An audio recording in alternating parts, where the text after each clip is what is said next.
Olá, bem-vindos ao Pedalar em Portugal e Atividades ao Ar Livre, o portal de turismo em Portugal. Aqui encontra reunidas as várias atividades de animação turística, de lazer e também de hospedagem. Neste primeiro menu principal, vemos aqui como conseguem adicionar alojamentos à Rede Viva.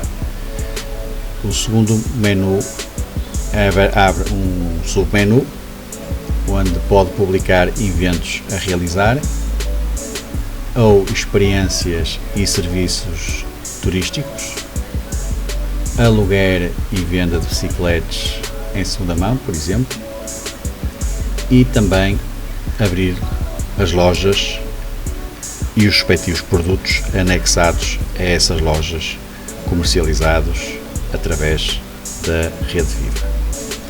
E vamos dar início então ao tutorial.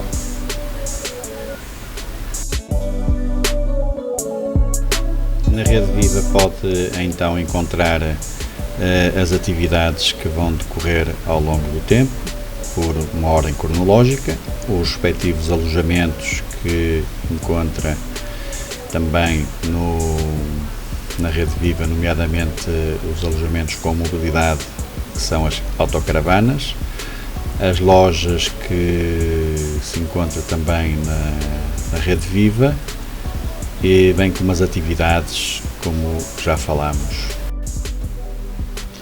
E aqui por fim pode ver o campo das bicicletas, onde pode encontrar bicicletas usadas para venda, por exemplo, de aluguer, pode ser até inclusivamente de aluguer particular, e venda de bicicletas novas, porque às vezes o mercado estrangeiro também procura esse tipo de situações.